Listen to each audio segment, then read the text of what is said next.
everyone. Welcome back to the podcast. This is Tava, and there's Jen. Hi, Jen. Hi. And with us today, we have a special treat. We have a guest today. We Yay. have the absolutely fantastic Enfys book with us to talk about all things Enfys. So, as we normally do, I will sing us into a sacred space and prepare us for all of the wonderful things that we will get to share and learn from Enfys.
Thank you so much for that, Jen. That was lovely.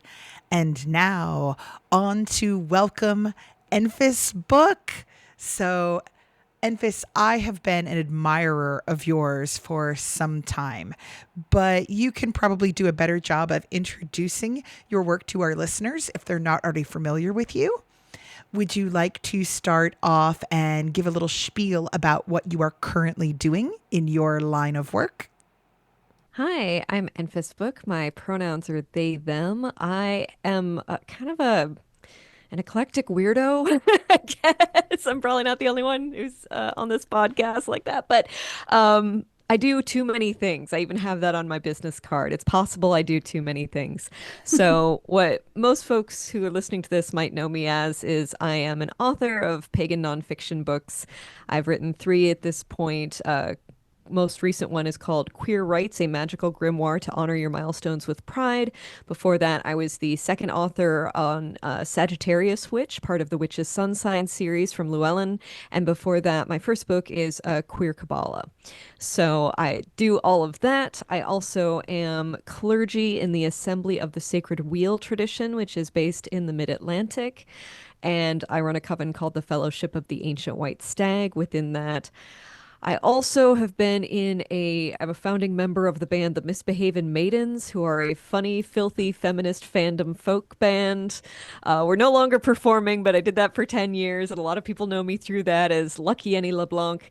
And I also have a day job on top of all of that and probably too many hobbies. So we'll call it there. I also have a podcast. I forgot about that. I have a podcast called Four Quick Cues Book Talk with Enfys, where I interview pagan authors using a 20-sided die to pick the questions. Oh Wow. my goodness. You use a 20-sided die to pick the questions? It's Okay. very Dungeons and Dragons, yes. I play that on alternate Tuesdays. So I have a Yay. yeah, I'm absolutely digging that. I told you that Enfys would do a better job of introducing. That I was fantastic. For those of you who remember, I guess it was like a month or two ago, we had Ron on the show and we were talking a little bit about queer rights at that time. But I think one of my favorite things was your launch party for queer rights. Could you tell us a little bit about that? Because although I did not attend, it sounded like the most fun thing ever. It was amazing, and in part due to amazing sponsors like yourself, Taba, who generously donated prizes for the raffle and goodies for the VIP bags and everything. So thank you again for that.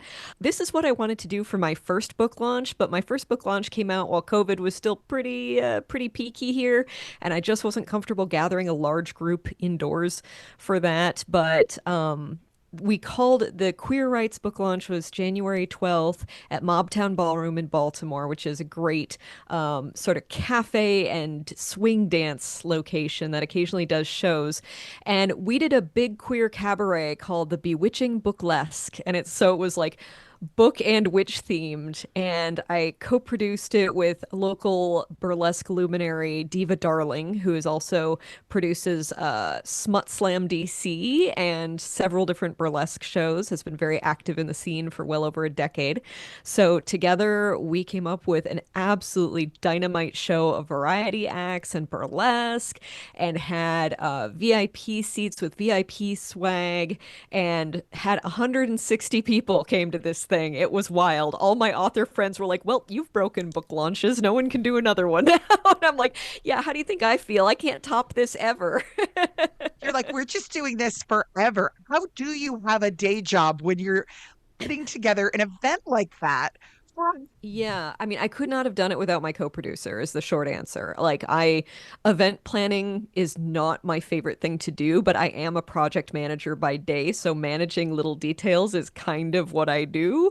And organizing things is a big part of sort of my makeup. Even though I'm a Sagittarius, I have a lot of Virgo in my chart, so getting things organized is very Uh, much a part of me. Um, but yeah, I think a lot of it was just, making sure you keep track of those details, make sure you're able to be flexible and change things on the fly when things don't go as you plan. I'll be honest, there wasn't as much sleep in my life as I would have liked in the lead up to that. But it all went really, really well and really smoothly. And it was just such an unforgettable, amazing event. I'm so pleased with how it turned out. oh my, well, I have to tell you, I mean, just your intro for the listeners on who you are. I'm like, I want to be Enfys when I grow up. Yeah, I'm hoping to achieve that. If you don't mind sharing, can you tell us a little bit about your path here? What was your path to getting to where you are now? Oh gosh, how many hours do we have on this podcast? As We ask many that all as the time. Yeah, okay, so I'll give the highlights version. How's that? The magical story I can condense fairly well. So like many people who ended up pagan, I was raised Catholic, but had a lot of kind of pings from the supernatural and unexplained experiences, deja vu, psychic experiences, things from a pretty young age. The earliest I remember is 6, but I'm pretty sure stuff was happening before that that I just sorted into that this is normal category in my brain at the time, so it doesn't stand out to me now. But yeah, so I started getting these pings, and unfortunately, the Catholic Church only has one box to put that in, and that's this is the devil, and it is to be avoided. But there comes a point in life when, I kind of took a turn for the agnostic for quite some time. I ended up working for the Lutheran Church for 6 years in that period. And then, I just kept getting these spiritual nudges. And I hit the point around age 30 where I was like, okay, I have two choices here. I can either keep trying to ignore this to the detriment of my mental health, or I can actually start trying to understand it and try to find a framework to understand it. And that's the path I ended up choosing. So, through some trials and tribulations and false starts and bad teachers and things like that, I did find my way, I will say relatively quickly, thankfully, to the Assembly of the Sacred Wheel tradition, which has been around for, I think, about 40 years now. It started in the early 80s. So that is thinking of the half-life, the average half-life of a pagan organization, they've certainly exceeded that by miles. And part of that is because they work really hard not to turn it into cults of personality. They really try to have strong ethics and make sure that bad actors are not allowed to destroy it from within. And yeah, so I've been very comfortable there. I've learned so much. It's been an incredible journey. And I started practicing with them in 2012, and by I think it was 2019, I became acting high priest of my coven and then got my third degree in, I want to say 2021, and became full high priest. And I'm the first non-binary, openly non-binary clergy member in the tradition, and we had to rewrite some bylaws to make that happen. So yeah, that was cool. Right there, the fact that people were rewriting bylaws, congratulations. And I Thank you. mean, just how incredible. You are groundbreaking, my friend. Yeah, and it's a So very queer inclusive tradition to begin yeah, with. So it's just there were still some, it is a syncretic Wiccan tradition. So there were some sort of fundamental Wiccan things that were still written in with defined purposes to make sure that people didn't create very monolithic covens. They wanted to have a clergy member of each binary gender in each coven to make sure there was sort of variety. yeah. And so I was like, so is there any place for me? And then they've rewritten it so it's two leaders of any gender now, which is great. So I think we've established how we can run sensible covens, and we don't really need that guideline anymore for, having two different folks like that. And Boyd, do you hit the nail on the head when you talk about the shelf life of a lot of pagan groups and covens? I know we did an entire podcast episode on best practices and mediation from different groups that I'd interviewed and that sort of thing, because a lot of them do implode very quickly when they become cults of Hmm. personality, or there's no one there to invariably, as a group grows, you're going to have some sort of conflict, and Hmm. you don't have anything in place to address that. Right. Oftentimes it's not there very long. And then when did you start writing? Oh gosh, as young as I can remember, honestly, I've always loved to write. And my parents gave me access to both the typewriter, and you'll probably appreciate this. We got our first home computer in 1983 because my dad worked for IBM. And so that was way before most people had a computer at home. But Yeah. I was 3 and they or 4, I guess, at that point, and they got games for me and taught me how to use it and let me use this incredibly expensive breakable appliance at a very young age because they knew computers were the future and I needed to be very comfortable with them. And now I work in tech, so it's a good thing that they did that. But giving me access to the typewriter and the computer, I started writing almost immediately, I think. Stories, plays. I wrote a lot of plays when I was around 10, and I made my cousins perform them with me at family gatherings, and they are unhinged. I look back at these things and I'm like, wow, I watched probably too much Mel Brooks and Zucker Brothers and was very heavily influenced by those things. But yeah, I wrote and wrote and loved writing stories. I had a really great teacher in third and fourth grade who really encouraged my creative writing in a big way. Gosh, I was writing self-insert fanfic when I was like in third grade. I wrote this whole story about meeting Steve Martin, which of course never happened. But Oh, like, I wrote what would it be like to meet Steve Martin and to joke with each other, which I think is kind of cute in hindsight. I was a big fan at the time. oh, I love Steve Martin. I would write one about him teaching me to play the banjo. That's what I Oh would. gosh, he's such an amazing banjo player. Oh, have you? I mean, you probably have. Have you ever heard Rare Bird Alert? I haven't, no. So sorry, Jen. This is a little Steve Martin side quest No, on no, it's this fun. here. I believe Steve Martin won a Grammy with the Steep Canyon Rangers. And Steve Martin's wife, if I remember the story correctly, knew one of the musicians in the Steep Canyon Rangers. Mm. And she said, "You need to get together and play with them." And he got together with them and they put out an album. The album won a Grammy. And Wow. so then they started touring together. If you get a chance to look up Steve Martin and the Steep Canyon Rangers, they do a bluegrass banjo version of King Tut It is absolutely out of this world. Amazing. And a lot of the songs that they do, he's written the lyrics to, and they're absolutely hysterical. They sound so joyful together. So, I love that. yeah. Yeah, so I never stopped writing either. I ended up majoring in English with a writing emphasis in college. I worked in journalism for a little bit. I ultimately was like, I just want to be able to write and communicate. I felt like my strength. And so I kept doing that. But I didn't actually start, I think I have a third finished, very bad novel I started writing in my 20s that I put in a drawer, and rightfully so. It's never seen the light of day. But I didn't start writing my first book until I was 40. I, you know, just didn't I knew I wanted to write a book, and actually a psychic that I want to visit to a psychic when I was in college on the radio. And one of the things she told me was, I see you writing a really long book. Make sure you keep a notepad with you because you'll get ideas when you're out and about.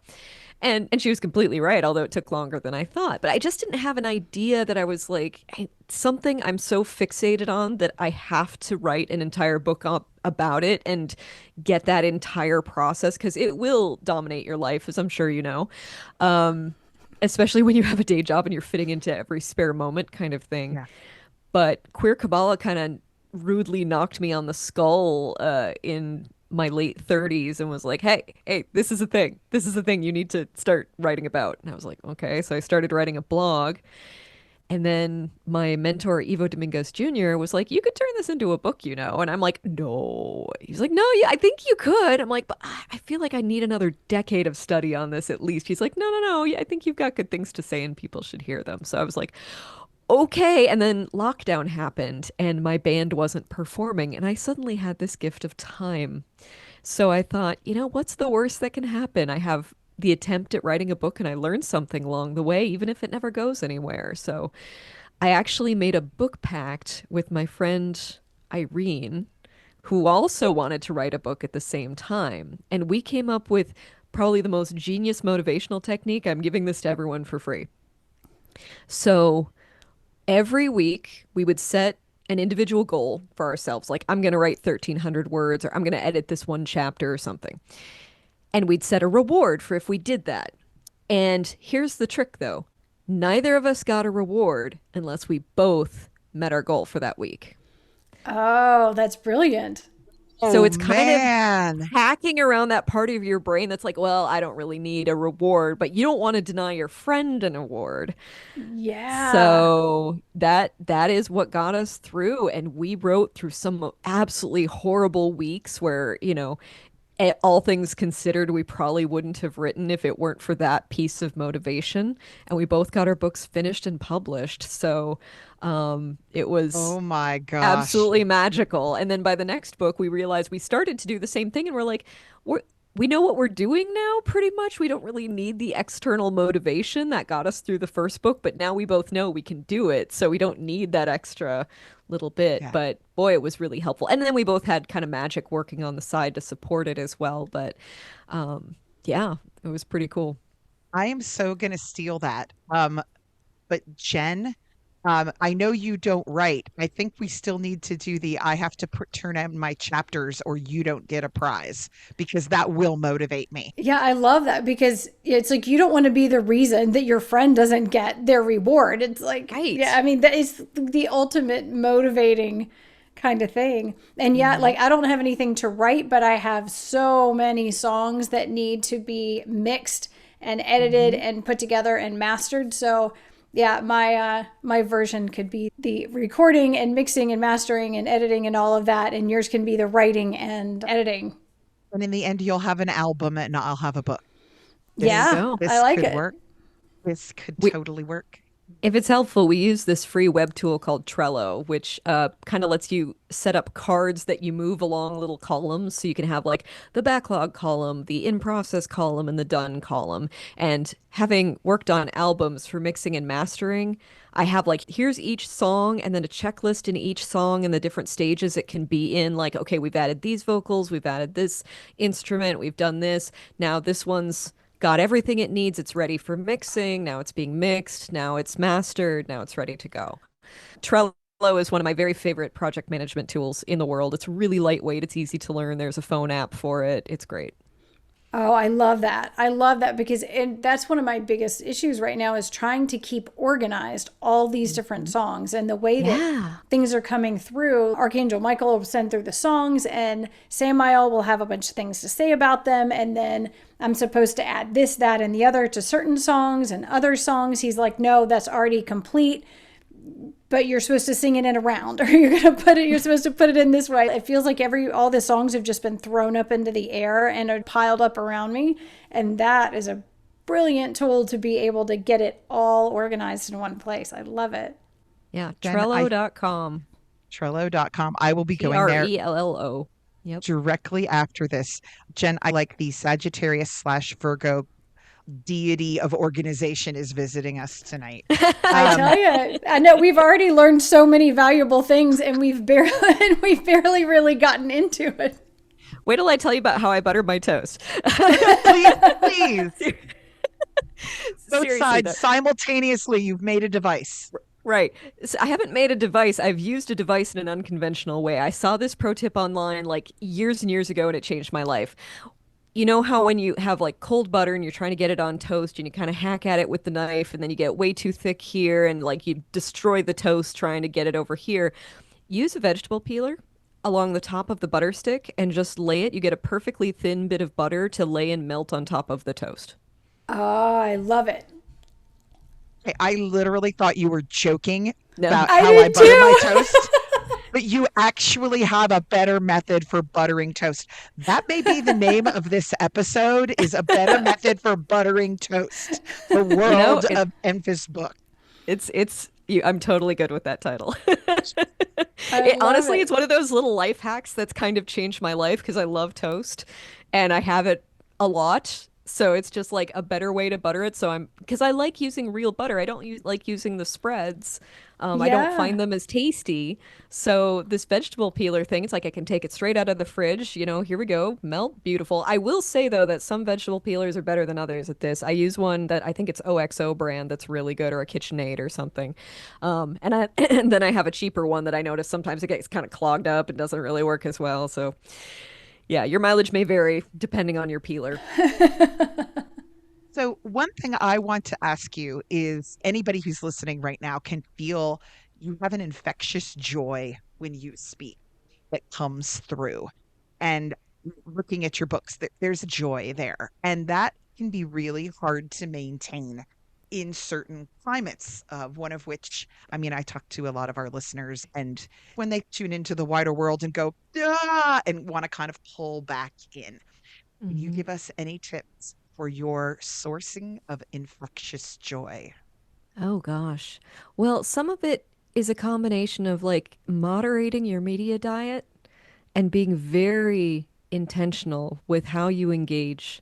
And I certainly don't encourage anyone to just bury their head in the sand and ignore everything that's going on. We have to be informed, but there's a vast canyon between informed and drowning in despair. There's a whole lot of places you can play in the middle there. So for me, part of that is I'm going to talk about the things I avoid first and then the things I add in because you got to add joy as well. So part of it is I got off of Facebook and Instagram and basically all for-profit social media. It was a hard decision. I took a sabbatical from social media last summer and I found my focus got so much better. My ability to focus on anything improved so much. And I thought, this is so much better. What I do instead, I'm on Mastodon, and I'm on PixelFed, which is the open source competitor to Instagram. Works very much the same way. But the thing that I've gotten back into, this is kind of retro for those of us who worked in tech in like circa 2010. I've gotten back into RSS feeds. So I subscribe with an RSS feed reader to like 3 or 4 news sources I trust that have a limited amount of stories per day. And I will look at it once, maybe twice a day. And on the social media I'm on, one of the nice things about Mastodon is you can filter different words and like hide things you don't want to see. I basically filter all the bad news I can off of my socials, and I get it through these legit news sources that I trust. So that is how I stay informed, but I'm not drowning in it. And for those who can make that work, I highly recommend it. It was a really hard decision to get off of those major social media platforms because I have a book to promote. And I did this Exactly. right as the book came out, which I'm sure my publicist was crying in his coffee in the morning when I told him I was getting off Facebook right as my book was coming out. But it has been such a blessing for my mental health. The other thing I do is I incorporate into my personal shields and wards things that will interrupt the flow of the despair coming to me just from the miasma around us. Basically, specifically targeting the MAGA miasma. Um, I am non-binary. I am trans. It is a terrifying time to be alive in America as that. But, having those shields so that the overall funk doesn't drag you down is also really helpful. And in addition to that, you need to add joy into your life. You have to find things that bring you joy. And that it seems sort of obvious when I say it, but things for me are like playing Baldur's Gate 3 with my husband. I I love that. It brings us both so much joy. We have a lot of fun. It's wonderful. We didn't get to do it as much as we wanted to the last few months because we were planning our wedding and just didn't have as much free time. But now that it's over, we're like, oh, we can play video games again. It's great. I've also been very conscientious about finding things that fill my spiritual cup that I am not responsible for. And this is something I think a lot of leaders maybe could do better. And I learned this actually when I was working for the Lutheran Church in my 20s. One of the things I worked for a bishop. And so we saw pastors coming through all the time who were having trouble. And the thing that just kept getting reiterated at conferences was every pastor needs a pastor. Everyone needs a mentor, needs someone who can call them on their BS, and someone who and have spiritual experiences that just fill you and that you don't have to lead. So one thing that I did in the last few months was join our local Unitarian church, which has a phenomenal pagan program. Frederick And Cups. yeah, Frederick Cups is the bomb. And so I will go to either Sunday service and or a lot of the pagan programming. They do a full moon labyrinth walk every month. I don't have to run any of that. I don't even have to show up. Like I can do it as I feel so moved. And just being able to sit and receive is so good for my spiritual and mental health. Because I'm running a coven, I have to plan logistics, I have to juggle different things, I have to write rituals. There's a lot I have to do in terms of output, and I have to balance that with input. And going to conferences is so energizing too. I love going to like Tava, you and I met at Hallowed Homecoming, which was amazing. I learned so much from your bone casting class. I'm still telling You. people about it like 2 years later. I'm like, oh, you've got to get this book. You've got to try this. It's so cool. I went to Paganicon in March and just being surrounded by so many people who are excited about what I'm teaching keeps that fire lit. Because as an author, you don't always get much feedback except for haters, honestly. Those people are free with their opinion, but if someone loves your book, they usually don't tell you. You usually don't find out. But if you're at conferences and someone's like, oh, I need to tell you how much I like your book, it really helps keep that fire burning. Yes, sometimes writing feels a little bit like screaming into the void, 'cause Yeah. especially as you're in the process, Mm-hmm. you're like, I'm into this. How is it going to be received? And Mm-hmm. so when that person does walk up to your table and say, are you the person that I think I'm looking for? Because like Mm-hmm. I didn't use an actual author photo on my book, so nobody knows what I look like. Um, and they would say, I once had a woman who was like, I drove 2 hours to meet you. And I was just like, you have no idea how glad I am that you told me that. Oh my Because gosh, it yeah. makes all the difference. I like to talk about the idea that as a writer, we are generating so much, but so much of the process of magic is that the reader is in that world with us and they Mm-hmm. bring their own internal magic to that. And it's like alchemy between the writer and the Mm-hmm. reader. Um, Absolutely. Yeah. And I had this really magical experience at Paganicon where I've been leading this amazing ritual this year that I developed that's a queer rite of personal sovereignty and blessing, where it's kind of like a mass rite of passage ritual that's sort of condensed, but I had someone come up to me after, and I wish I'd taken down the person's name to give them a shout out, but someone came up after this at Pagonicon and they said, "Hey, I'd like to give you a gift." And I was like, "Oh, that's lovely. Why?" And they said, "Well, I came to your workshops at a previous Pagonicon and from that was able to make some really positive changes in my local spiritual community to make it more queer inclusive, and we're just thriving right now, and I credit you for a lot of that." And so she gave me this little star-shaped vial full of dandelion seeds, which I mean, the idea of being dandelions right now as queer people, be bright, interrupt those conformist suburban lawns, be food for bees, be wild, be untamable, grow between the cracks of concrete, don't let them get you down. I mean, it was such a meaningful gift to me, and really was like, well, I'm gonna hold that in my heart for quite some time whenever I'm feeling really low. And sometimes in my morning meditation, I will hold that vial and just think about that experience again. Gosh darn it. Now I need tissues again. That is I, so I, cr- I, beautiful. I definitely teared up when that happened too. Yeah. What a If you, beautiful gift. I Oh, mean, it was and gorgeous. I was just floored because the really funny synchronicity with it is that part of that ritual, I embody the spirit of the liminal and the both and neither and the shapeshifter. And part of sort of the sermon that popped out of my mouth was about how we need to be dandelions.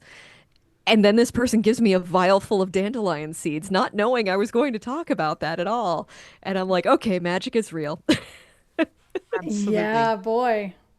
So, Pagonicon is new for me, and I know you are appearing because I was already picking your brain before we started the podcast. You are going to a whole bunch of different events and conferences this year. And I know after people hear you speak on this podcast, our listeners are going to be like, where can I find Enfys? Would you mind telling us a little bit about what you have planned and where you can be found this year? Absolutely. I've got a busy Pride month ahead. I will be doing a lot during Pride month in June. On June 6th, I will be doing a signing at the People's Book in Tacoma Park, Maryland. The next day, June 7th, I'm doing a signing at Curious Iguana in Frederick, Maryland. And then June 13th through 15th, I'm really excited about this. I'm part of a weekend called Magically Queer, Embracing the Power, Spirit, and Community of Otherness at the Omega Institute in Rhinebeck, New York, with Matt Oren, Storm Fairy Wolf, Ivo Dominguez Jr., and Ali Kravitz, which is going to be amazing. I'm super stoked and super honored to be part of that. And then June 25th, I'm teaching a workshop on queer rites of passage and magical practice at the Unitarian Church in Frederick, Maryland. And June 30th, I get to go sign books at the American Library Association conference in Philadelphia, which I'm super excited about. And then June 29th, or no, not June, August 29th through September 1st, I'm a featured presenter at Temple Fest up in Charlton, Massachusetts, which is run by Christopher Penzak's Temple of Witchcraft. So basically, once I had that, and before this, I've also done two conferences this year before we're talking. So I had to sort of say, okay, that's enough conferences for one year. I have a lot going on, so I'm gonna cap it there. And this is in the same year you got married and released Yes, a book. yes. So you're waiting for December to roll around so you can sleep because I Oh my know you're going to be gosh. busy all through October and September too. Yeah, yeah. Well, I don't have a ton formally planned for it. Basically, I'm hoping October through December is going to be rest time for sure. That's going to be pretty critical. Play Baldur's Gate 3 a lot time, and hopefully, yeah, sleep a lot. I have to tell you, I'm totally geeking out that you said Baldur's Gate because my husband and I recently just rebooted up the old Baldur's Gate to run through together. 3 is the one that came out a couple years ago, and we play it on PC. And man, we're on our fifth multiplayer run through it, and we're still having fun. And there's still more little things we're finding. It's such a rich game, and I could do a whole podcast just nerding out about it. But I will just say Karlach is the best one to romance, because some people are like it's a dating sim disguised as an RPG. Yeah, Karlach is I, amazing. Now I'm writing that down so I can do my husband. All right, we need to get on Baldur's Gate 3. Oh yeah. Um, Oh, it's so fun. It's so funny and well written and beautifully acted and just it's a stunningly beautiful game too. So, yeah, I can't say enough of it about it really. so while we're on the topic of fun things that bring you joy, you are an author and a musician and you do all these things. Who are your favorite authors, podcasts, websites that you love, Mm. films, musicians, anything like that that you can turn us on to that we Oh can God. add to our to-do list? I know Ron was telling us about a playlist he had when he was on, and I went and looked up everything that he suggested and just help expand our fun horizon. Oh my gosh. Well, I will definitely point back to Ron Padron as someone to definitely follow. He has a Patreon now and he is producing some fantastic content there. And whiterosewitching.com just has some amazing content for queer spirituality and queer ancestors. And I'm really, really fortunate that Ron is one of the people who contributed a ritual to the new book, Queer Rites. So check that out for sure. I am also a huge fan of the book Outside the Charmed Circle by Misha Magdalene, which is all about queer magical practice and theory. It really was, it's kind of funny. A big part of why I wrote the books I have is because a mutual friend connected Misha Magdalene and I back when the book was not out yet. That book came out in March of 2000 or 2020, which you might remember was kind of a tumultuous time. So I don't think it got as much publicity as it deserved. But a mutual friend was like, "Hey, you both do queer magic stuff. You should talk." And I said, "Oh, cool. I'm working on developing this workshop for Frederick Pagan Pride. Can I interview you?" And then in that interview, we just became immediate close friends and have been close friends ever since. So not just because of that, but because the book is actually brilliant and really is foundational to everything I've written. Yeah, and I can't thank Misha enough and recommend that book loudly enough. I will tell people to read it until the day I die.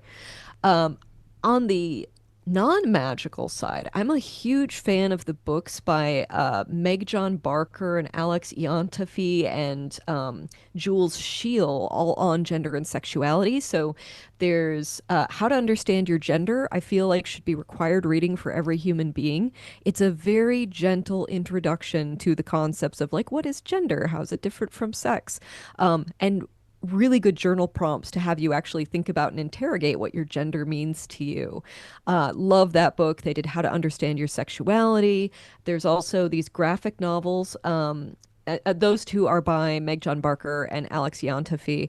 And then graphic novels by Meg John Barker and Jules Scheel are Queer Graphic History, Gender, a graphic guide, and Sexuality, a graphic guide. They're kind of like condensed queer studies classes in graphic novel form, and they are absolutely fantastic. Again, I wish everyone in the world would read them.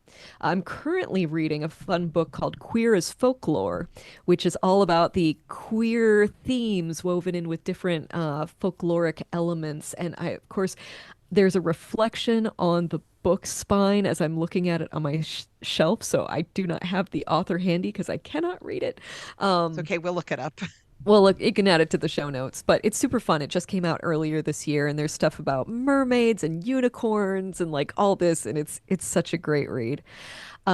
For let's see, for fun reading, if anyone is into dark urban fantasy, I'm a big fan of Stephen Blackmore's Eric Carter series, which is about a modern necromancer in modern day Los Angeles who ends up getting into fights with Aztec gods, and they're modern day noir, and they're amazing popcorn reads and really funny.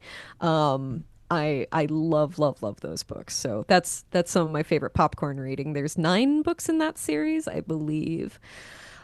Okay, music. Let's see. My favorite musician, I'm actually wearing the shirt right now. I don't know if video is going with this, but Dessa, who is a Minneapolis-based hip hop artist who I adore, um, and is one of the best lyricists I have ever heard in my life. Love her work so much.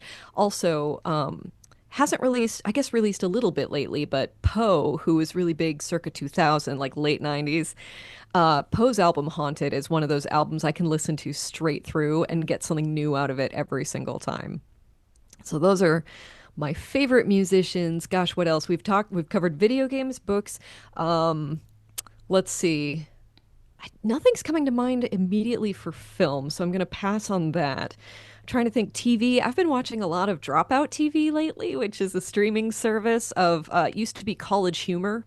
And so it's a bunch of really fantastic comedians doing like game shows and improv shows and sketches and whatnot. That's been kind of my comfort balm at the end of every day is just to watch some of their programming. And it's one of those really inexpensive streaming services. It's like $5 or $6 a month. And considering the amount of hours I watch of it every month, it's a fantastic bargain.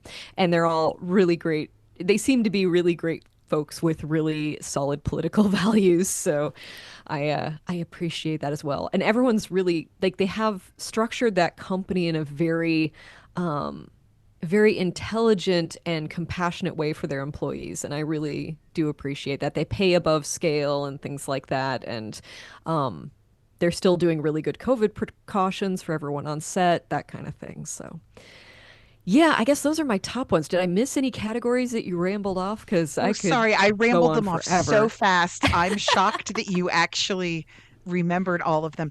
How about in terms of like blogs? I know you have your own podcast and Mhm. but like any other podcasts that maybe you listen to that you like? Oh gosh. Here's the dirty little secret. I don't listen to a lot of podcasts because where I had them fit into my life was during my daily commute, and I work from home full time.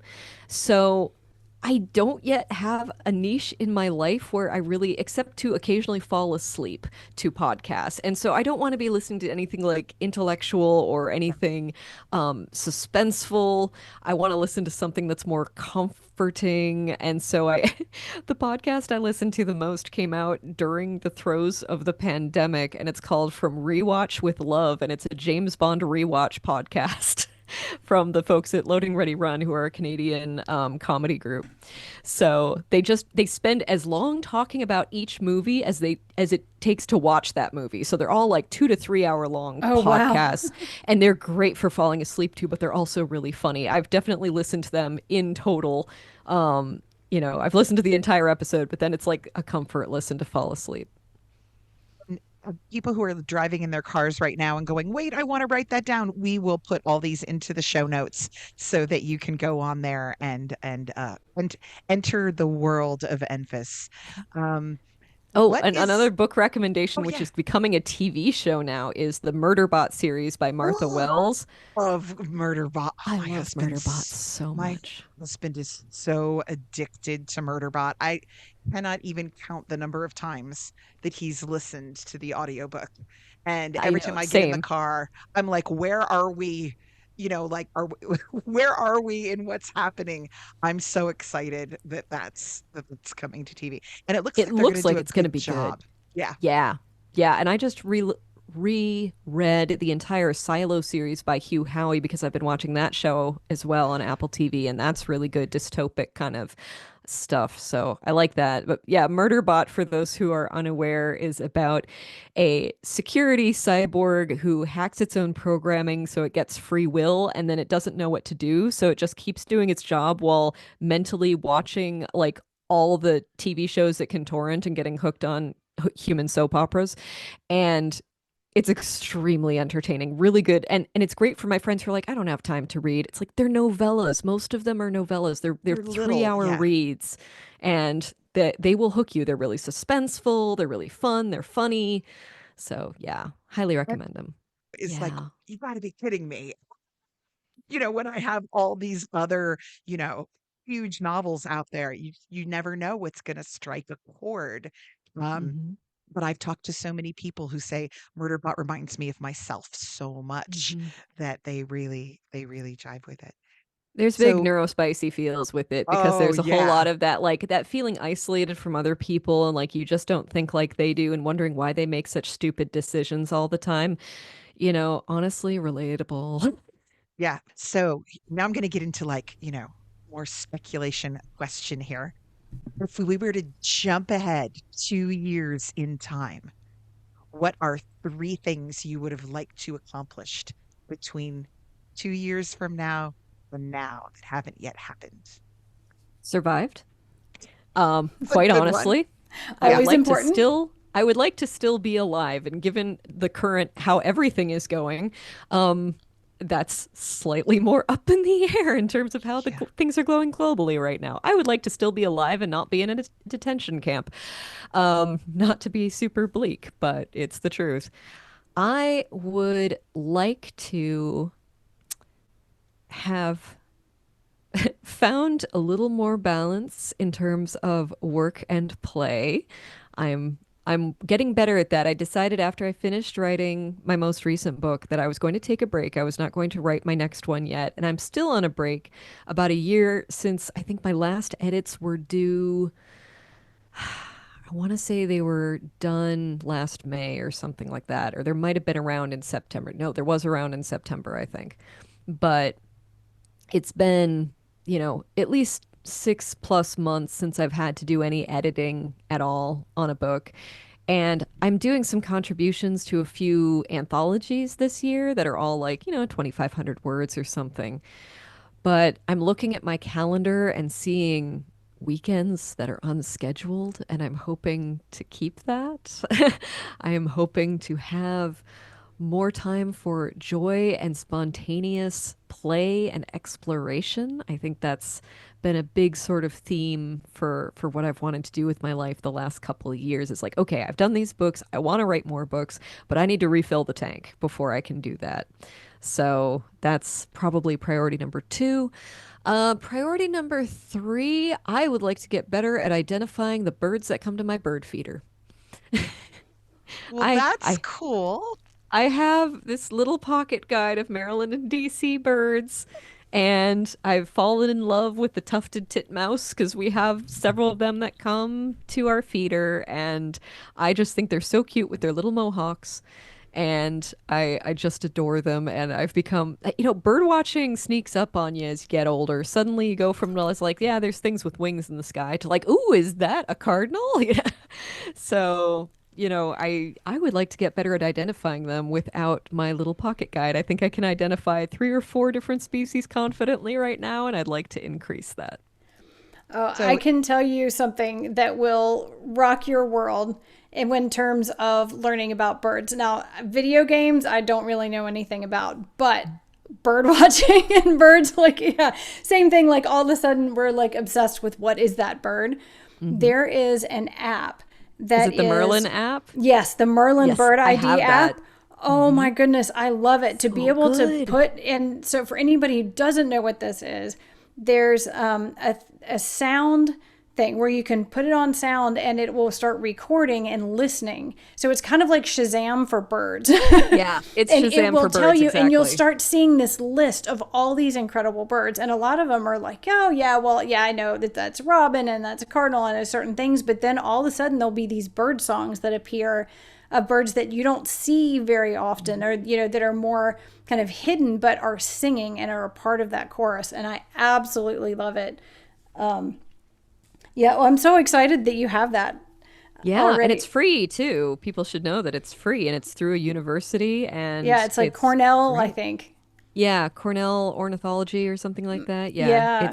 it's phenomenal. And the thing with that though is I don't always get to see the bird. Like it gives a little picture of the bird on there, but I'm like, but I want to know, I want to look at the bird. I'm glad I know it's there, but I've never seen one at the feeder, so I need to find out what it looks like. Yeah, you can go deeper into it. You can click onto it, and then there's information. You can get more information about it, and it Oh, will show okay. you more pictures and Oh, okay. there's more information, but you have to, I think you might have to have it like kind of saved in your list, like, yep, that's one of the birds that I've heard. And then you can Okay. get kind of deeper, and it'll give you a little bit more information about it and like how to ID them, I think.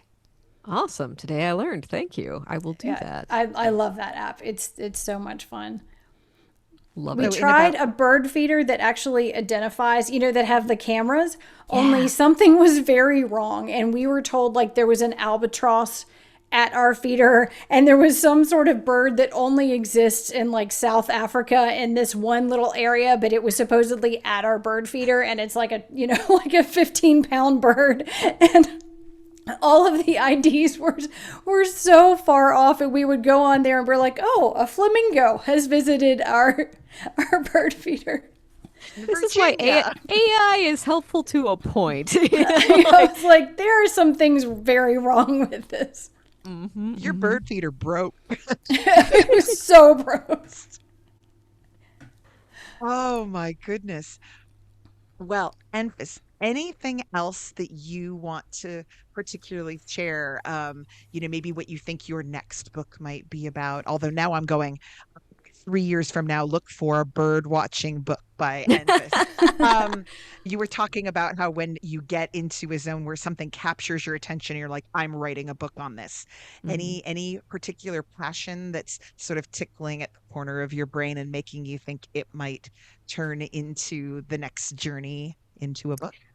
You know, just a couple things, but I'm going to keep them to myself at this Ah, point because they're such little smart. whispers. And I also, they're so early in the conceptual phase. I don't want someone else to go, I'm doing that and beat me to the Okay, punch, good point. Good So, point. yeah, there have been a couple little pokes, and I've had a couple conversations with my editor, but nothing is concrete yet or formed into the fully fleshed idea phase yet. But I am going to be contributing to, I think it's the 26, 27 Sabbath's Almanac from Llewellyn. I'm in Wow. I'm in a couple of previous editions as well. I'm going to be writing about Beltane for this one, so I'm excited. I'm going to be contributing to their Moon Signs book, I think again for 26, 27. I am working on a collab for a book that's in very early stages, but it's an intersectional queer spirituality book that I'm pretty excited about.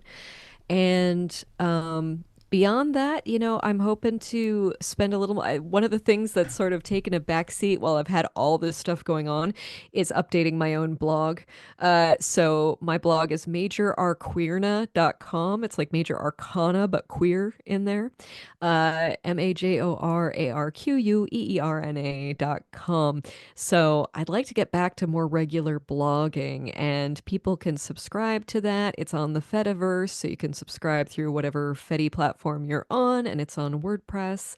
So take a peek at that if you are interested in all things queer magic and my various ramblings.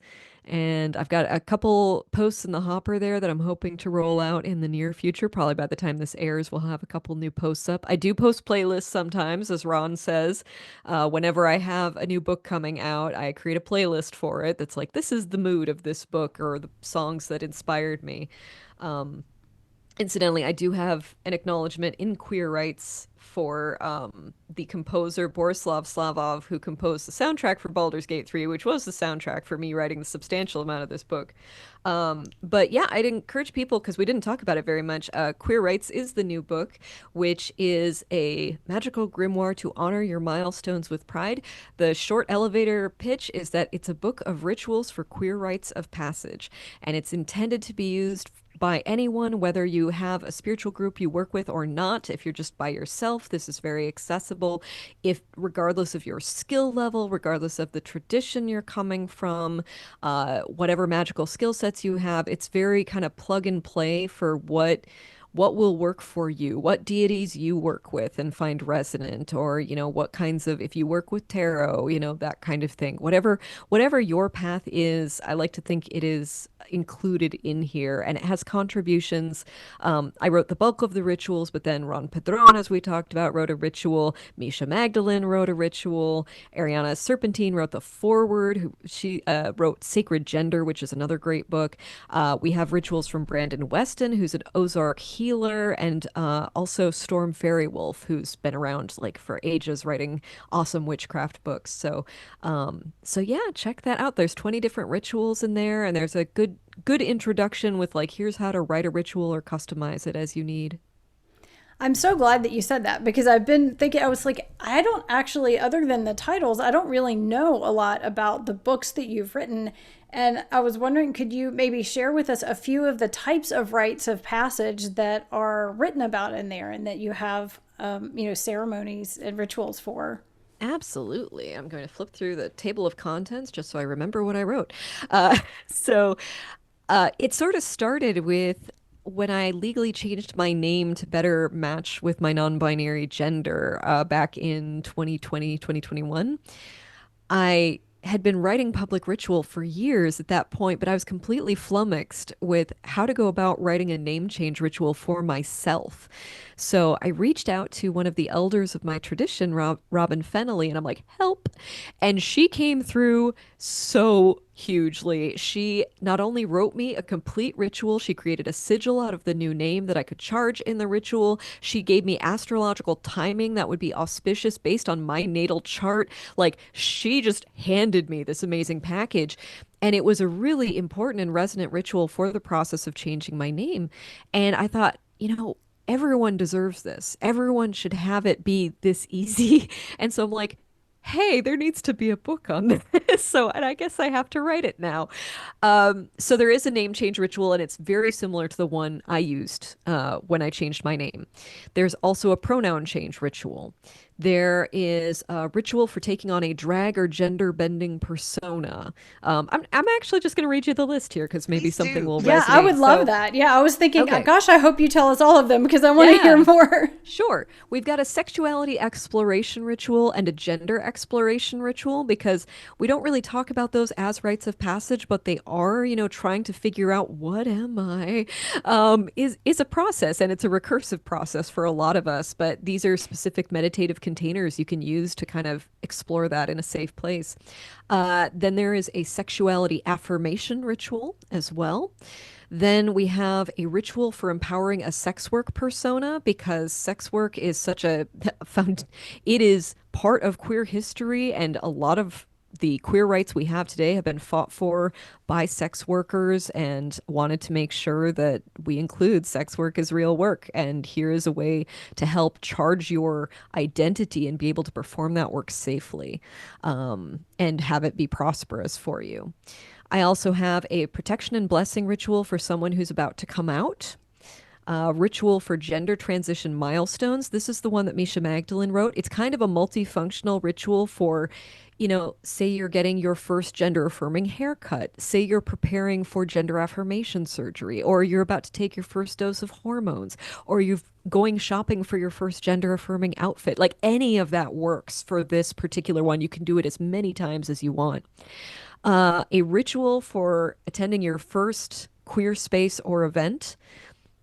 That one I'm actually particularly proud of. I think it was a later addition to the book, and I have you make a fidget toy with pride colored bead, like your pride flag's beads, Oh my that you God. can fidget with when you're nervous, and that actually charges it up. So I'm really proud of that one actually. A ritual for entering into your first queer relationship. A ritual for attending your first political action, because for a lot of people coming out, suddenly they're like, oh, and now politics directly affects me and I need to do something. Then we have a right to bury false oaths taken as a child. This is the one written by Brandon Weston from the Ozark tradition. And it's this really powerful overnight vigil of like basically creating a grave and like burying those things that you want to release, whether it's your baptism or any kind of false beliefs or oaths that you have taken in the past that are holding you back from being able to be your most full and vibrant self. I love that one. Funeral for your dead name. So even though we have a name change ritual, sometimes you need to add a little juice to it later because people just aren't getting it. Yeah. So this is a funerary rite for your dead name. There's a ritual to sever ties from unsupportive family and friends, which unfortunately is something a lot of us have to go through. And then there's a corresponding ritual to reconnect with family and friends. Say people want to come back into your life after they realized they treated you poorly when you came out and they would like to make amends. This is a ritual to kind of create a safer container around that while still holding your boundaries. There's a chosen family hearth ritual. This is the one Ron wrote, which is building a hearth with bricks or stones with your chosen family, which is really beautiful. There's the Rite of Infinite Hearts, a hand fasting ritual for two or more. So if you are in a polyamorous triad or larger group and you would all like to make a commitment to each other, this is this works for however many people you want to involve, and that's the one Storm Fairy Wolf wrote. There's a coming out celebration ritual for a group and a gender affirmation celebration for transgender and non binary people. That one was born of like, wouldn't it be great when you come out as your true gender if you were welcomed into that gender by other people of that same gender? So, this is a way to do that, and it culminates in a party. Because you should have a party, because that's an awesome and difficult thing to go through. Absolutely. Boy, that is so beautiful. I'm so glad that that you went through that and listed it, because there's so many even types of things that I wouldn't have thought of as rites of passage, or that maybe people wouldn't realize, yeah, I should be celebrating this. This is a big thing that deserves a ritual and celebration. And it sounds like such beautiful, amazing ways of doing that, that I'm so excited to know about this book. And I think of so many people that I want to share it with already. One of the highest bits of praise I've had is before it even came out, a friend told me that she was in a Facebook group with a bunch of Catholic priests who were really interested in getting the book and adapting it. And I'm like, awesome, do it. Like, Wow. seriously, I want people to customize this for whatever path they're from. And I think a lot of more progressive pastors and priests out there are struggling with ways to support the queer members of their community, especially in these times.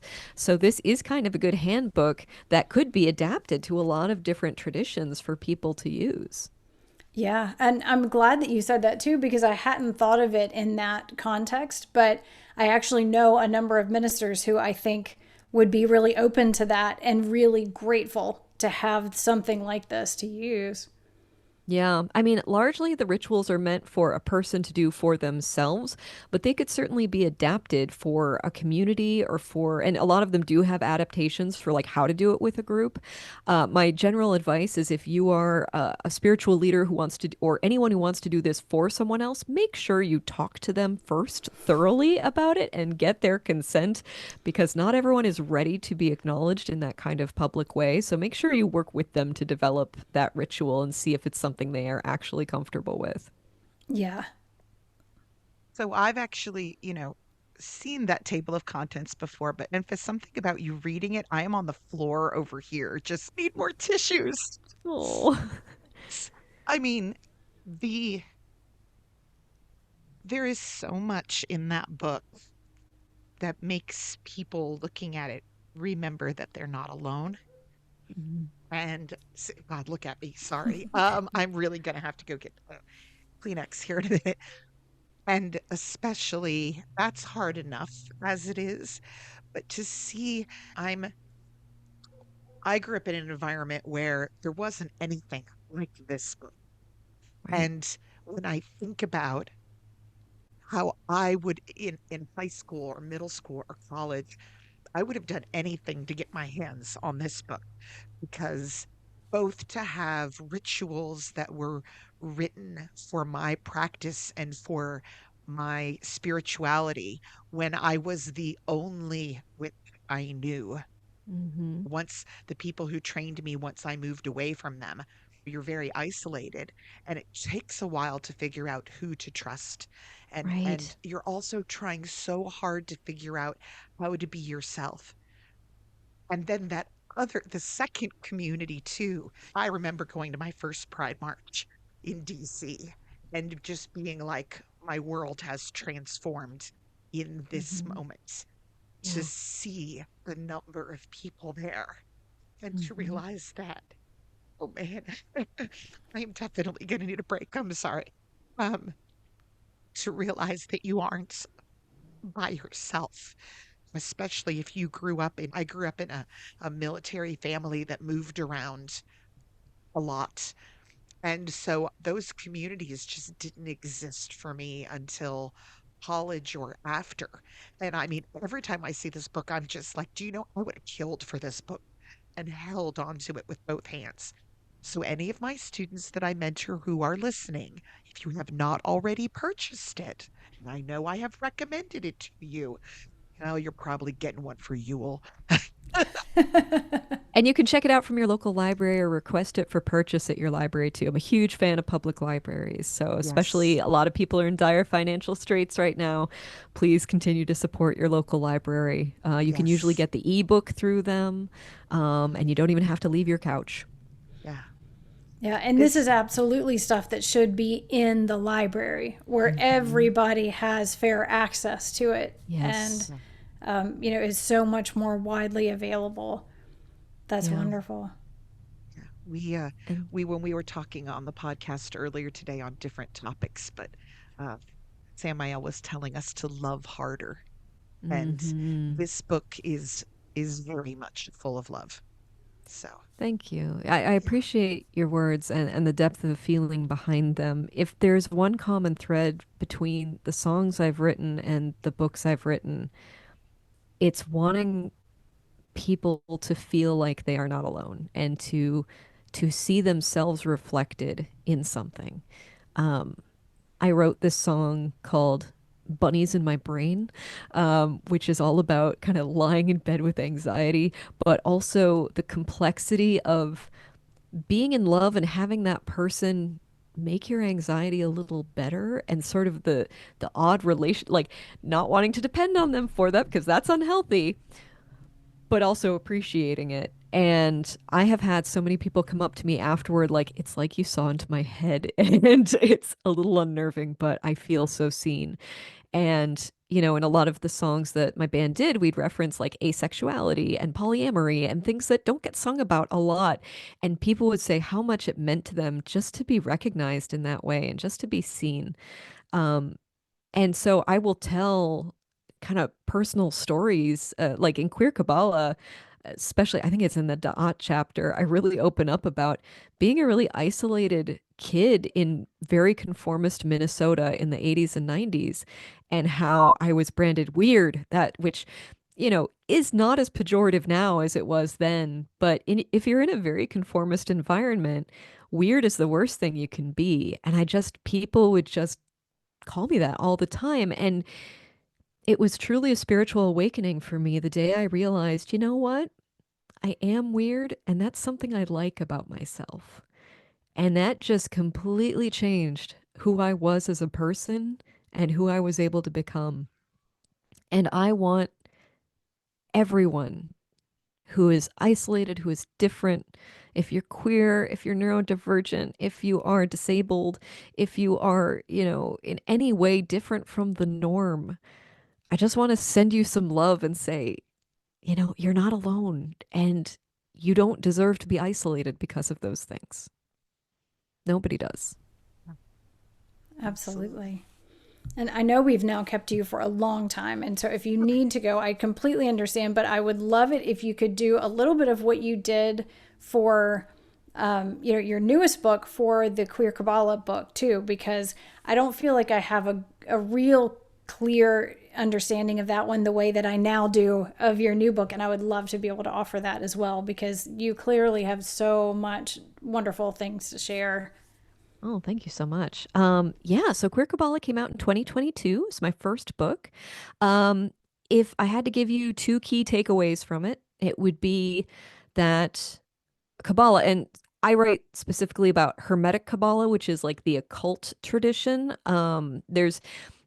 It's kind of a long story, but basically there's different streams of work with Kabbalah, the Tree of Life, as a spiritual tool. So I work within like the occult tradition that is has some overlap with, but is distinct from the Judaic devotional practice of Kabbalah, which is usually spelled with a K. So just getting that out of the way first. But Kabbalah, Hermetic Kabbalah, is a powerful magical tool fit for modern magical practitioners of all sexualities and genders. That's really the thesis of the book, along with the phrase Kabbalah is already queer, and we can make it even more so. Oh, As I was studying it, I got really into Kabbalah around 2012. I was just read my first book was Witch's Kabbalah by Ellen Cannon Reed. And I was like, dang, this thing is complicated and I must know everything about it. I really need to dive into this. So, but I found as I was reading more and more, I got more and more frustrated with the books that I was reading because they made they would load you up with correspondence charts right out of the gate. They'd be like, okay, there's 10 spheres, and each one has all these 50 things connected with them, and you've got to memorize them all. And that's just not a good way to teach something, in my humble opinion. They would lose, here's the concept and the experience of this sphere in the pursuit of, we need to give you this encyclopedic knowledge of it. So I wanted to do something different and offer a friendly, simplified, easy to connect with, but also very queer inclusive introduction to the Tree of Life so that queer people can see themselves in Kabbalah. Because the more I studied it, the more I realized, wow, this is just inherently a very queer spiritual tool, and nobody's talking about it in the books I'm reading. I'm not the first person to come up with this, but I am the first person to write a book on it. But none of my teachers were really talking about it. I couldn't find any information online. Couldn't find any other books on this. So I was like, well, apparently I have to write this now because no one else is talking about it. But things like it works a lot in threes rather than twos, which to me is the opposite of a binary. We have three pillars, we have triangles of three spheres that we work with. That's telling me, like, even though there's supposedly a masculine and a feminine pillar, they have different names, but that's one of the ways they're referred to. But then there's this third pillar, which is the pillar of balance. So I'm like, so we're already admitting there's something beyond masculine and feminine here. There's also this concept of, especially in Wicca, but in other magical traditions, we talk about projective and receptive energy, right? The IKEA method of magic, where you insert tab A into slot B and you get magic. And it's usually framed as masculine and feminine energy, right? Lord and lady. Yep. Yes, exactly. And I'm not saying that doesn't exist or it doesn't have any validity to it, but if you try to apply that to the Tree of Life, it just gets gayer and gayer because every sphere is projecting energy to another sphere, which means every sphere is also receiving energy from another sphere. So it's being both masculine and feminine at the same time if you're putting that overlay on it. And then they're both projecting and receiving, but they're also being projected to and received by. So they're inherently bisexual at the same time. So, that's like the really condensed version of part one of the book is like, it's already really, really queer. So, it's not a leap and I'm not putting any of that on it. That's already there. I'm just pointing it out. So from there, I do a deep dive into each sphere where I talk about sort of the general, this is what the sphere is about, and then this is how we can look at it through a queer lens and relate it to queer experiences. And then there's a guided meditation for each one and some journaling exercises. And along the way, I'm kind of teaching some basic magical concepts as well, like grounding and centering and things like that to make sure everyone is, I've written about grounding and centering in every single book that I've written because I am going to make sure everyone knows how important it is. But It yes. is. Well, you have to, like I was speaking with got invited to speak to a group of college students. I guess it was like a week or two ago, and like their number one questions were grounding and centering. And I'm Mm, like, let's hit this. You got to put it in everything because, yeah. otherwise you can get skewed really quickly or Oh drained yeah. really quickly. It Yeah. it Yeah, is going back to basics. Yeah. yeah, it's Grounding, such a centering, shielding. foundational thing. Yeah. Yeah. Especially in these times, every morning, ground, center, shield, ground, center, Yeah. shield every day. If you do no other magic in your life, do that, and it's going to take you pretty far. I think unfortunately a lot of folks either get hooked on that feeling of connecting with the numinous where they never want to come down. Pardon me. And they lose their connection and it makes this life harder to live. But it's like, this is the plane we're incarnated on. This is where we have to do the work. It's not to say don't connect with that. Please do. But you got to come back down into your body to do the work at some point. And that gets missed, I think, in a lot of magical texts. So I'm going to keep beating that drum as long as I can. Uh, but yeah, I'm really proud of the book. I think a lot of people have found it really useful. Part of why I pursued this is because Kabbalah is really foundational to a lot of the structures of the Assembly of the Sacred Wheel tradition I'm part of. And you can think of it as one way to conceive of the operating system of magic. How does magic work? This is a diagram. This is a philosophy heavily influenced by the Greek philosophers, actually, that can teach you something about how things come into manifestation and how things work. It's a really powerful framework, but a lot of people run away from it because a lot of the textbooks on it are terrible, especially the old ones everyone tells you to read, like Dion Fortune, bless her heart, wrote Mystical Kabbalah, and it's one of the most sexist, ableist things I've ever read in my life, and racist, and all of those things. And I get through it by writing angry notes in the margins, and then I just keep reading because there's a lot of wheat amid the chaff. You have to dig for it, but it is off-putting for someone wanting to learn about a new thing to be confronted with all of these horrible isms right out of the gate and be like, well, this isn't for me. There is another way to go about it. And there are ways that you can learn about it that are more friendly to people who are maybe on the fringes of society and don't buy into patriarchy. I'm so glad that you shared all that with us. Thank you so much. And I'm definitely interested in the Kabbalah, and I've done a little researching and looking around, and it is some dense So stuff complex. Yeah. to try to work through. And so I'm really excited to about that book also to have. Yeah, sounds like such a better way of learning it in an accessible kind of way, and here's how to work with it and feel it and understand it and live with it, as opposed to just memorization and all of that, just sheer frontal lobe kind of stuff. It's like how to really embody these things and how to work with it sounds like a much better way of learning. I had the delight of talking about it to a class on esoteric thought, a college class. They were at an art school. So they had this class on esoteric thought where they were reading like fringe religious texts from like the last 1,000 years, basically. And they read mine almost last in the course order. And the professor was really kind and sent me like all of the online discussion board stuff about it. And basically every student was like, oh my God, finally a book I can understand. They were like, I love this. It's very clear. It's easy to follow. This is so unlike everything else we've read this course. So they had a lot of great questions and stuff. It was a lot of fun. But yeah, I do not include the only correspondence charts I include are tarot and astrology because I think these three systems interlock in such a way where understanding one of them helps unlock the other two. So I want to make sure that that is there because I see it as so important. But like you can, if you want those charts, you can find them in every other Kabbalah book. You want to find the virtues, the vices, the perfumes, the minerals, all of the things. Go right ahead. I'm not going to stop you, but I'm not going to focus on those things because it's kind of overwhelming when you're just trying to figure out what does this sphere mean. Oh my goodness. I could literally listen to you talk for about another 12 hours, but I I imagine asked you how many hours we had at the beginning, was you remember. I can talk for 12 hours, but I think we all want to go to bed at some point. Do you have recordings can we find the music? I know your band isn't performing anymore, but can we hear the music that you've written? Because Uh, it sounds like that's also filled with good stuff that would be yeah. really beneficial. Hey, if you like nerdy songs that include a lot of sex jokes, you are in yes, for a please. treat. The Misbehavin' Maidens, Misbehavin' with an apostrophe at the end, no G. Maidens like young women, not like people who are experts at things.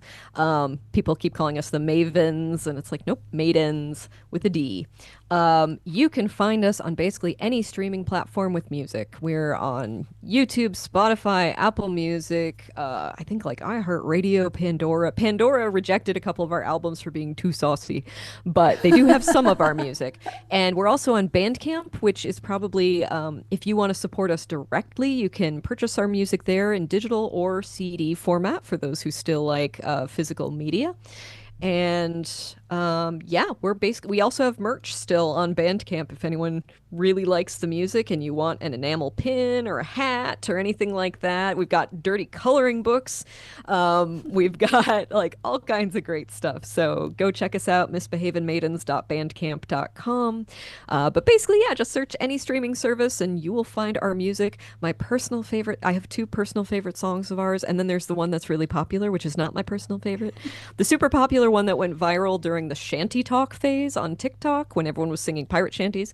We covered a song, sort of covered slash rewrote a song called Twiddles by Janie Maneely. She's like, you can cover this as long as you write your own verses.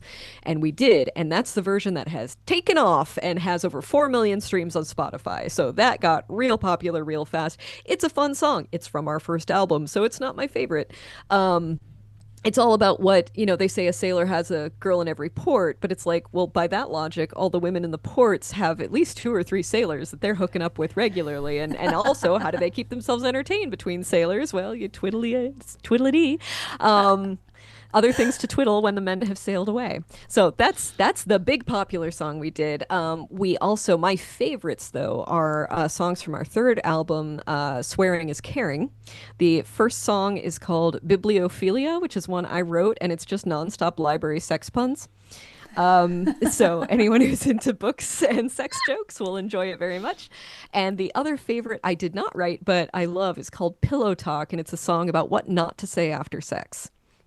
That's fantastic. Yeah. I can't wait to hear it. Isn't it funny how my husband and I were in bands for years, and there's like the songs that were our favorites were the ones that like nobody really cared about. We would be like, no, we need to get it on the album. And then like nobody would play it, but we loved it. And then the songs that we were like, all right, were the ones that people were all excited about. Yeah, another super popular one of ours is called the Space Shanty, and it's just Star Trek Next Generation jokes set to a classic shanty song.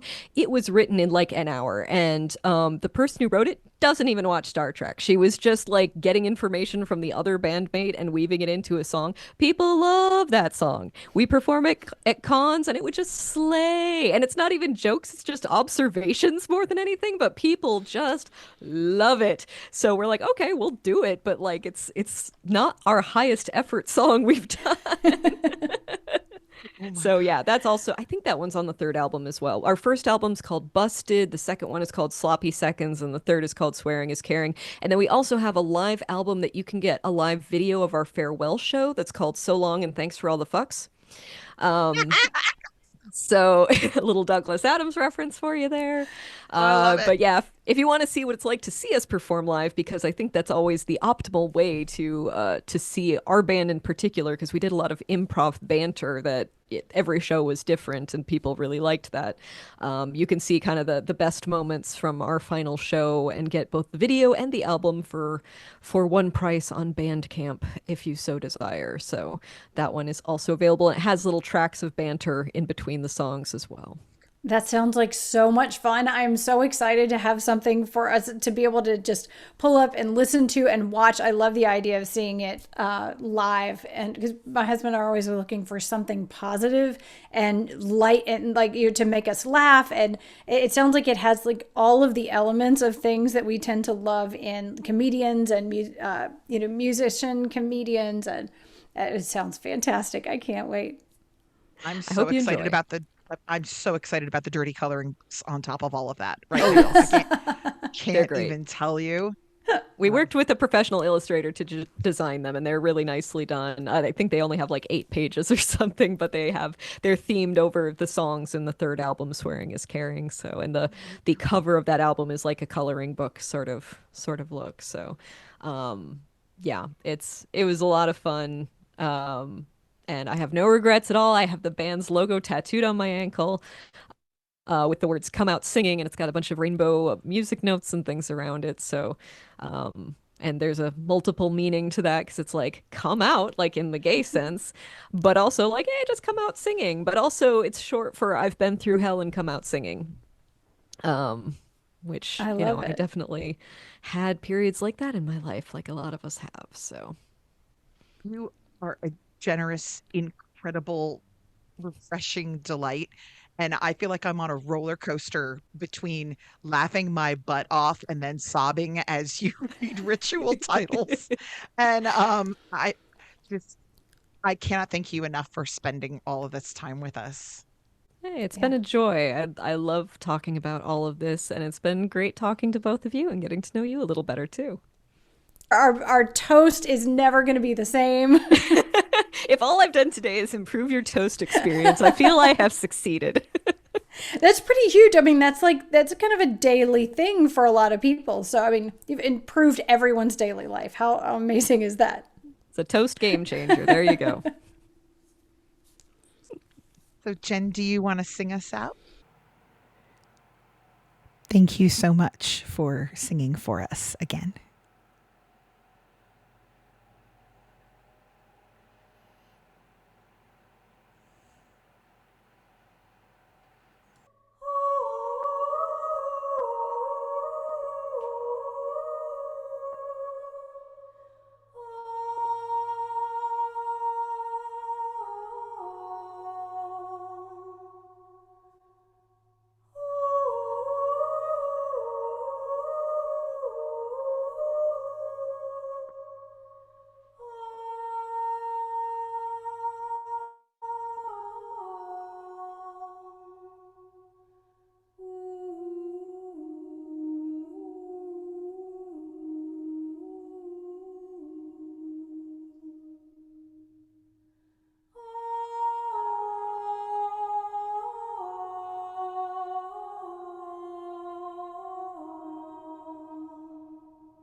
Jennifer, I know you're working on an album. Do you have other albums that are available now? Because I think I need your voice in my life more. Huh?